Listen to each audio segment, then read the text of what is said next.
Bonjour, bienvenue dans cette vidéo. Aujourd'hui je voudrais vous parler de Board Booster. Alors Board Booster, pour ceux qui ne connaissent pas, c'est un outil qui est très utilisé par les aficionados de Pinterest. Et en fait c'est un outil qui permet automatiquement d'épingler et de réépingler ces visuels. Ça permet donc d'être toujours très visible sur Pinterest, d'être mis en avant aussi par Pinterest, et par conséquent ça boostait de manière incroyable le trafic en provenant de Pinterest vers votre site internet. Si je vous parle de Board Booster aujourd'hui, c'est simplement parce que celui-ci va fermer ses portes le 27 juin. Et ça me donne une occasion supplémentaire en fait de vous alerter sur tous ces outils-là, sur toutes ces stratégies qui s'appuient à 100% sur des outils tiers sur lesquels vous n'avez pas la main. Et là, en fait, Board Booster, ça permettait quand même d'améliorer considérablement un élément qui est clé dans la viabilité de votre entreprise, en tout cas dans le business model que nous mettons en place, c'est-à-dire la visibilité, le trafic, la newsletter et la vente par email, etc. sur les réseaux sociaux. Enfin, ce chemin-là très classique qui est proposé par nombre de personnes. Donc je voulais vous alerter là-dessus en fait. C'est très dangereux de mettre comme ça tous vos œufs dans le même panier quand il s'agit de points essentiels à votre entreprise, à son développement. Imaginons un entrepreneur qui avait appliqué la stratégie préconisée avec Board Booster et qui a vu son trafic exploser, parce que c'est vrai, le trafic augmentait considérablement avec cette stratégie-là.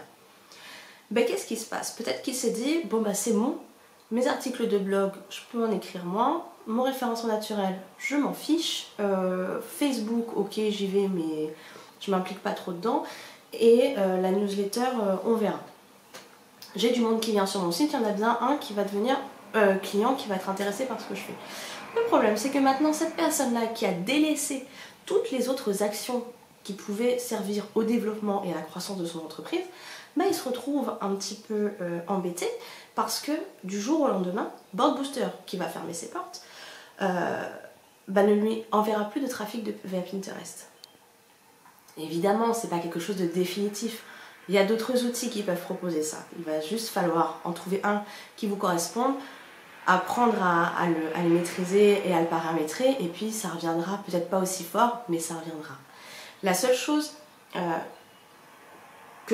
sur laquelle je voudrais insister en fait, et je trouve ça super important, c'est, j'en avais parlé aussi dans une vidéo quand il y avait eu ce vent de panique qui avait soufflé avec le changement d'algorithme de Facebook, c'est que vraiment confier comme ça les points stratégiques de votre entreprise à des entreprises tierces, donc par définition des entreprises sur lesquelles vous n'avez pas la main, c'est quelque chose qui est très embêtant. C'est comme confier aussi le fait que tous ces prospects proviennent par exemple d'un réseau social, proviennent de Facebook. C'est très dangereux si vous n'avez pas mis en place un système pour pouvoir les capter et les contacter par la suite de manière totalement indépendante. Parce que, encore une fois, Facebook peut changer du jour au lendemain. Il n'a aucun compte en fait à vous rendre. Donc du jour au lendemain, il peut tout changer. Pinterest, du jour au lendemain, a dit stop à Board Booster parce qu'il estimait que celui-ci ne respectait pas certaines normes, parce que le RGPD a renforcé un peu toute cette protection de données, parce qu'il estimait que Board Booster spammait plutôt qu'autre chose, et il a mis fin à cette relation. Board Booster, qui n'a jamais été partenaire Pinterest, ferme la porte dès demain. Donc, ne vous affolez pas, il y a d'autres outils qui existent. Personnellement, moi j'utilisais la stratégie Board Booster, donc il va aussi falloir que je trouve comme ça d'autres outils. Mais en tout cas, je ne me sens pas paniquée parce que Board Booster n'était pas mon unique source de trafic. Donc, en résumé, pour cette vidéo, surtout ne paniquez pas. Board Booster n'est pas le seul outil qui pourra vous amener du trafic via Pinterest, il faut en chercher d'autres. Alors ma prononciation ne sera pas très bonne, mais il y a Tailwind, T-A-I-L-W-I-N-D je crois. En tout cas, moi c'est vers celui-là que je vais me tourner et je vous referai un retour par rapport à ça quand j'aurai tout mis en place. Mais voilà, et l'autre chose aussi, c'est que surtout quand vous avez comme ça des stratégies qu'on vous propose, ne vous dites pas que c'est la seule et unique que vous devez mettre en place, ne vous dites pas que c'est l'ultime solution.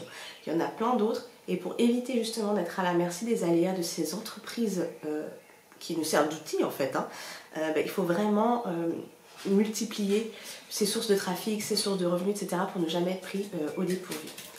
Bon bah voilà, sur ce je vous laisse regarder un petit peu ce qui existe pour pouvoir continuer votre activité sur Pinterest. Je vous souhaite une très belle journée, je vous dis à bientôt pour une prochaine vidéo. Bye bye.